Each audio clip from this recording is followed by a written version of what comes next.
देखो यहाँ पे मैंने 4 ब्रांड खरीदी, 4 ब्रांड के सामने अमेरिकन टूरिस्ट बैग बिल्कुल फ्री दी उन्होंने। बढ़िया शॉप है, एक बार कोई भी अवश्य इन शॉप की मुलाकात लेना, बहुत ही बढ़िया इनका काम है और सब चीज़ MRP से दे रहे हैं और साथ में कुछ ना कुछ गिफ्ट दे रहे हैं। धन्यवाद। आपने पहले दुकान से कहीं से परचेज किया, आपको गिफ्ट वगैरह का कुछ मिला क्या? नहीं नहीं, ये पहली बार यहाँ पे पहली बार मैंने सुना कि दारू में गिफ्ट मिलती है, वो भी अमेरिकन टूरिस्ट की बैग। ओके। और भैया मतलब आप इस जो व्यवहार है दुकान वालों का दुकान वाला और MRP उनसे सही है और इतनी सारी ब्रांड है, देखकर ही हम बहुत खुश हो गए। मतलब इतनी सारी ब्रांड देखने को मिली, ये पहली बार यहाँ पे मतलब उदयपुर में पहली दुकान ऐसी खुली है जहाँ सारी ब्रांडें अवेलेबल है। अच्छा भैया, एक बार गुजराती में आप कुछ हमें स्लोगन दीजिए। गुजराती में तो क्या, गुजरात के लोग आते हैं अच्छा, एंजॉय करने के लिए।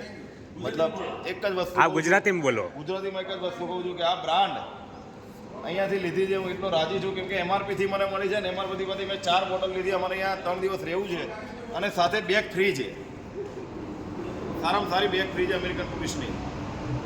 धन्यवाद भैया।